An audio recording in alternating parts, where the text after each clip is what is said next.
over to the expert stage. I'm just about to introduce the next of our presenters. So come over, this is the free presentations that are going on for the next few days. There are nice comfortable seats here. You're out of the wind here, it's reasonably warm, it's got carpet on the floor, but the environment is great and the presentations are even better. My name is Ian Crimmer and I have the privilege of being the MC for this afternoon's proceedings. It gives me great pleasure to introduce our next presenter because his name translated actually means light of the world, is that correct? Light of the world, ladies and gentlemen, Mr. Light of the World. But his official title is Lieutenant Commander C.V. Prakash. And he was a Lieutenant Commander in the Indian Navy for many, many years, particularly the submarine arm. Maybe because you're a submariner, that's why the light of the universe is important to a submariner, because you don't see much of it down there, do you? But things have changed. He's now here in Australia, and we're going to call him CV, because that's the name he goes by traditionally. So CV Prakash, he's going to be talking to us about his research into some new techniques for the development of the product turmeric. Turmeric, there's different pronunciations. You're going to hear the Indian pronunciation shortly, the correct pronunciation. Of course, India being the major producer of this particular substance. I take a little tablet every day because of my arthritis. It's one of those wonder drugs basically. It's antioxidant, it's antibacterial, it's anti-everything. I'm going to let you talk about it. So ladies and gentlemen, to hear about soilless production, the soilless production technique to increase the yielding of turmeric, would you please welcome CV to the microphone. Thanks, CV. Good afternoon, everyone. I've already been introduced as CV, and I go by that name right from my 17 years in the Indian Navy and 24 years in Soilless Agriculture. One may wonder what's a soldier doing in agriculture, but this is something that I've been doing as a passion for a long time, and I introduced this concept in India in the year 2008 after learning for about 8 years this concept in Australia. So I sort of pioneered this concept in India, and I have trained more than 15,000 students in the last 16 plus years in India in this field. And today I'm going to be talking to you about a research that I did during the times of COVID in the year 2020. I run a training school in India for training people on soilless agriculture, and when the COVID happened, all the students went back home, so I couldn't sit quiet and I wanted to do something. So I said, let me research on turmeric. We call it turmeric in India. Here they say turmeric, whichever way it's the same thing. So it was a very interesting journey. The whole idea of doing research on turmeric was to create something called world-class turmeric. India produces about 82% of the world's turmeric, which is close to about 11 million tons of turmeric per annum. And we have more than 52 different varieties of turmeric. And turmeric, as many of you might know, contains a substance called curcumin. And a lot of people, the presenter, the MC just said, he uses turmeric in capsule form every day. And it's an antibiotic, it's antiseptic, it's antioxidant, it's a good cosmetic. It's used in several different ways, and it's been grown for more than 5,000 years in India. So people said, why would you do research on turmeric? The whole problem was that India has a lot of turmeric, but most of our turmeric is not export worthy, except for curcumin powder, which we use in cooking or culinary purposes. So only recently most of our farmers in India realized there's something called curcumin in turmeric, which can get them better money if they sell it with high curcumin content. So the whole idea was to grow turmeric without the use of chemical pesticides and without any heavy metal traces. And we achieved a lot of very path-breaking kind of results. We increased the turmeric yield vis-a-vis soil. In soil, normally farmers get about 700 or 800 grams in India, and they feel very happy about the yield. We took a 60-gram seed rhizome to 8.17 kilograms, growing them in grow bags in a medium called cocoa peat. So we did this experiment completely in soil-less media, and I'm going to explain to you a little bit the abstract of my research. So this particular variety was called the Salem variety in India, one among the 52 varieties. And this particular variety does not normally give you more than 2.93% curcumin, but we achieved 5.91% curcumin content in this particular turmeric, which means any turmeric known for its curcumin content can be increased using the methodologies that we used. So like I said, we used media culture. Here it's coconut peat. For those of you who may not know, coconut husk from the mesocarp, that's the inner part of the coconut. We extract the fibers and the pith, which is a spongy tissue which holds water. And there's a stall right here. There are 2 stalls here which are showing you cocoa peat products. You can have a look and you can even talk to them and understand what cocoa peat is all about. It's a sterile media. So as all of us know, in soil we get a lot of different diseases, and plants many times in soil begin their journey with diseases. So the whole idea was to use a sterile media like cocoa peat, which comes with no diseases at all, and this media has no nutrition at all in it, and all the nutrition that is given to the plant is added to the water before being given to the plant. That means we have 13 solid elements that plants need and 3 different gases like carbon dioxide, hydrogen, oxygen, which are presently free. And these 13 elements are given in absolutely water soluble ionic form. That means it's an available form to the plant. So the journey began somewhere in the month of April end 2020, and it's a 9-month crop. And turmeric is a plant that loves shade. It's a shade lover, and it also likes high temperature and humidity. So this research was carried out in South India in the city called Bangalore, which is the information technology capital of India. And Bangalore is not known for any kind of turmeric growing at all. And we got these results in a place which is not known for growing turmeric. So what we did was we had to study and find out in which method or in which conditions this particular turmeric is going to do better. So we grew all the turmeric in grow bags. We had 30 grow bags completely kept in the open to the sun, and then we had 30 grow bags growing inside a poly house which has a polyfilm on top of it, and then we also tried them in a shade house condition. Many people tend to think that plants grow best if you just put them into a poly house. It's not true. All plants don't like to grow inside a polyfilm surfaced house. So during our experiment we found that we knew that it's a shade lover, so we used 3 different kinds of shade net colors. One was black, one was green, and one was white. And the best performance and the highest yield and the highest quality that we got was from turmeric that grew under a white shade net.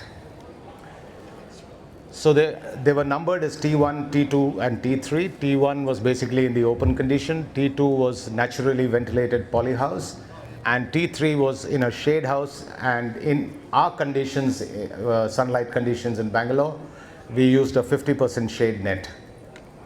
I could not use foggers because it was COVID time. There was no supply of most material, so I had to do away with the use of foggers, and I had to use handheld sprays to create fogging inside the net house during the course of the experiment. So during the experiment, the following parameters were observed and analyzed. And a lot of science goes into soilless agriculture. For that matter, there's a lot of science in agriculture. A lot of people don't realize everything that you do, whatever action you take, as far as plants are concerned, there has to be some science behind it. There's a reason why you do what you do. So everything was done as scientifically as possible using all the best industry practices, as they call it. And we analyzed it for the performance of the media. Now the media has to be right. Like certain plants like more water, some plants don't like a lot of water around them. So the mixture of the cocoa peat had to be made in such a way, the composition was made in such a way there was sufficient amount of drainage. Plants don't like to sit in a swimming pool. They like to have their water, their nutrition, and they like the rest to drain away from the roots. So we analyzed it for media performance, leaf area growth, leaf rate of growth of the leaf, influence of shade or radiation levels on photosynthesis. We measured the plant height regularly, and we also looked at the shoot to root growth ratio.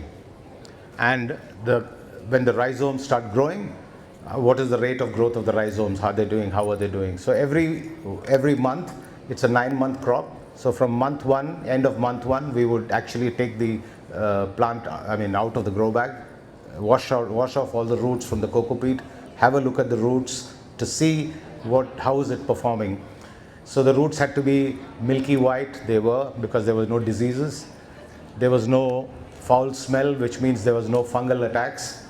And turmeric and ginger and most root vegetables or tubers end up with a lot of fungal diseases, which, of course, because of what we did, we achieved a situation where there was no diseases in the root zone throughout the 9-month crop.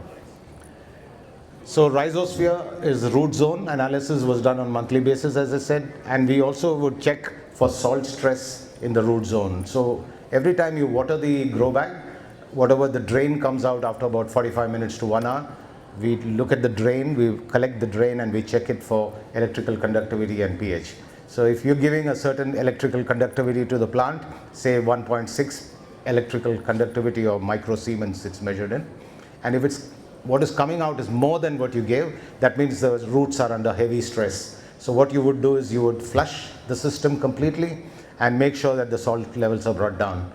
Similarly, we would also check for the pH value. If the pH was varying, is going up or down, then we would have an understanding of whether the plants are picking up the nutrients perfectly. So we did all the analysis, and finally in the 6 or 6.5 month, we also sent the rhizomes for testing for curcumin content. And at that point in time, we found that curcumin was at 5.91. A very interesting finding that helped all farmers and most farmers who are in turmeric farming in India. Most of them used to think that curcumin content is highest when you harvest at the end of the 9th month. It's not true. Actually, the curcumin content is high at the 6.5 to 7th month, and then it starts dropping down. So if someone's looking to extract curcumin out of turmeric, he should be harvesting his turmeric around the 6.5, 7-month period. Otherwise, it ends up for other purposes. So there was no pest and disease. There were pest and disease problems. There cannot be a crop in the world that does not have pest and disease, but we follow integrated pest management, where we normally use as much as possible biological, physical, and cultural controls, and we achieved very low levels of pest and disease. And mostly in IPM, integrated pest management, we use biological methods, biological or organic pesticides, fungicides, and things like that. So we were able to keep the incidence of pest as low as possible.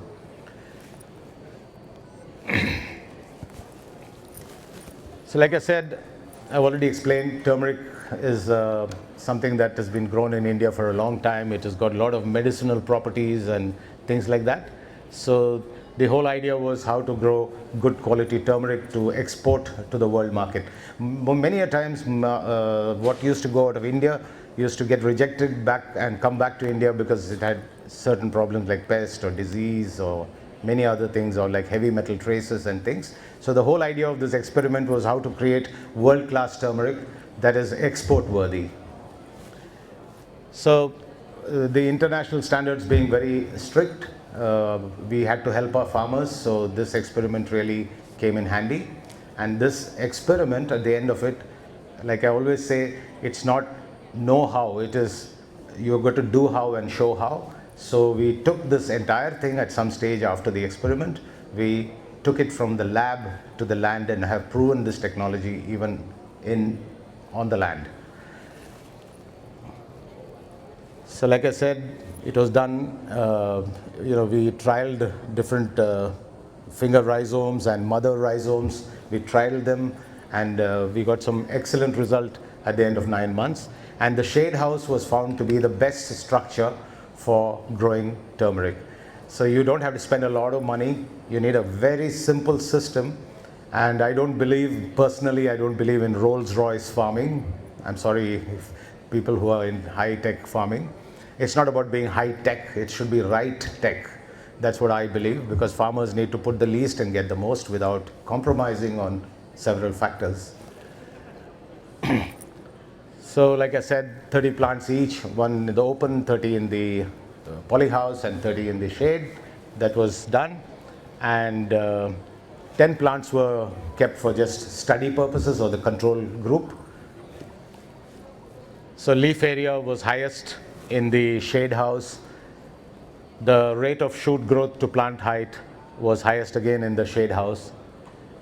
And in the field in India, the turmeric hardly grows about 3.5 feet. And this turmeric, in the way we did it in Soilless, they were taller than me and they were almost 7 feet or 6.5 feet tall. So if you stood inside the plantation, nobody could even see you. So maximum photosynthesis occurred under a shade house. And that is the reason why conventionally many turmeric farmers and ginger farmers in India, they grow ginger and turmeric in between certain plantations like mango, coconut plantations, so that they get some shade.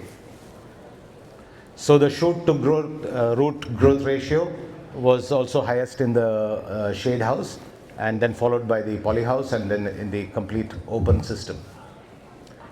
Rhizome growth rates again, when we looked at the rhizomes at the end of 9 months, what we grew in the open conditions was 3.2 kilograms from a grow bag, and in a polyhouse condition it was 3.98 kilograms, and the highest we got. And what we planted was just a 60-gram rhizome, and we ended up with 8.19 kilograms. Like I said, normally in India the farmers get about 700 to 800 grams per plant, and the achievement was 8.19 kilograms. So you can see what a massive difference it is to the yield. So the dimension of the grow bag was 24 by 24 by 40 centimeters. Later we increased it because we realized that the turmeric broke through the grow bags, and they damaged the grow bags, but in the process of growing. So one of the most important things that we also do is we used a lot of beneficial microbes. When you use beneficial microbes, like especially in the root zone, you need to make sure that you have certain microbes, because there's a lot of microbial activity that's needed. What do microbes do? Microbes, basically beneficial microbes, help in solubilizing the media, and they create the right pH conditions in the media. So we used what is called Trichoderma harzianum, which is an amazing bacteria, and we could ensure that we got excellent results, and the root zone was absolutely healthy. Like I said, we did salt stress checks, we did shoot and root growth ratios and things like that. So everything was monitored on a regular basis. This finding later became the standard operating procedure for commercial farmers later on. So pest and disease was there, but like I said, it was all controlled. We had different pests like shoot boring caterpillars, thrips, powdery mildew, diseases like leaf spot, leaf blotch, bacterial wilt, and all these were sorted out. We never had to use a single chemical pesticide, which in itself is a great achievement. When you try to do everything organically, life is very hard, but then it all comes to scouting, observation, and taking action at the right time. So we achieved excellent result, and this same what we have done for turmeric can be used for ginger, because they are the same family, the Zingiberaceae family. So we checked, like I said, PHEC and their effects on the plant. So in concluding, we can say that we grew turmeric without heavy metal traces, without chemical pesticide residues, and 99% of what we grew was whatever was harvested was saleable material. Generally, most of the ginger farmers and turmeric farmers, when they get a harvest, they land up with almost 35 to even some cases 50% of loss, which they can't sell in the market because of diseases. So here we could have turmeric growing in the most beautiful fashion, and today I have several growers who are growing it in India. So like I said, I've already explained this. I think they will share this with you at the end of the exhibition. So like I said, 10% plus is possible. There's a student of mine who broke my own record last year, and he did 9.65 kilograms per grow bag. So this is how it grows in grow bags and inside a net house. So to launch this from lab to land, we had to do a lot of boot camps and things like that. So we did all that, and we have lots of growers. This is the 4th year we have Mission Turmeric going on in India, and we can extend this to countries like Australia as well, because Australia is also known for growing some very good ginger in Bundaberg and those regions. So that's my student. He did 9.65 kilograms last year. He beat my own record. But we are not happy with this. We want to increase it further. So we just keep fine-tuning things so it gets better. So these are the things that I told you, achievements. That's my address, and thank you for your patient listening. This is something that you can apply not just to turmeric. You can apply it to any root crop. It could be carrots, beetroot, anything. And if you need my help, I'm always there. Thank you. Thank you. Before you go, we have time for a question, couple of questions. Quick question, anyone? Questions? Oops, there's a question up the back. Yep.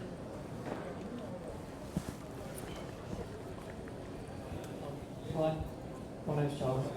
You might have already said it, but I was just wondering why you decided to conduct this research in how to make the turmeric grow better.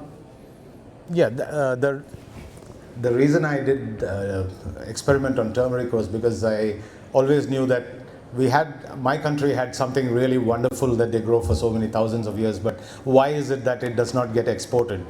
Why is it that such a beautiful resource cannot make money for my country? So I've grown a lot of crops in my lifetime in this field in 24 years, maybe 40 to 60 different crops, but never really, I'd even grown ginger and turmeric, but not seriously. So I said I must find a way to show people how to grow very good turmeric, and that's the reason I chose turmeric specifically, because it's a resource that India has, and it's in great demand. You know, during COVID times, we had very less fatalities compared to many other countries, only because in India, ginger and turmeric is used every day in our cooking. That itself helps in immunity. So there you are. So it helps people with their health as well and make a lot of money. Thank you. Another question, we've got time for one more. The shade shelter that I saw up there, is this the sort of product that somebody, I call it a hobby farm, like a 5-acre hobby farm? Could somebody make a living in that size property? Absolutely. Yes? Yeah, I mean, if you're looking at from conventional farming and this sort of farming, soilless farming, you're looking at 10 times the yield. So whatever you're making now, you can make 10 times more profit. And today, even in Australia, I mean, I would suggest to farmers to go for turmeric farming, if not for the cooking purposes, at least for the curcumin content. Most of the curcumin capsules that you buy in Australia are made into pills in Australia, but the raw material comes from outside. And places like Queensland, right from Gatton upwards, right up to Cairns, can grow turmeric in a beautiful manner. So there's a lot of potential for Australia. So I see that as the next big thing for Australia, so we can adopt it here. And I think one of the other important takeouts from your presentation is that your findings and your research can be transmitted across to other crops and other products. Yes. There's a big future here. Yes. In Australia. Yes. Given our climate and our conditions. Absolutely. The small hobby farmer can make an Yes. absolute living out of using this sort of technique and technology. Definitely. Ladies and gentlemen, would you put your hands together for CV? Thank you. Lieutenant Commander Prakash. And it says here you're a chief visionary and the founder of CV Hydro. Yeah. It's great to see that sort of visionary work that you're doing. Thank you very much. Thank you, sir. Thanks. Thank you. Good. Well done, mate. Well, ladies.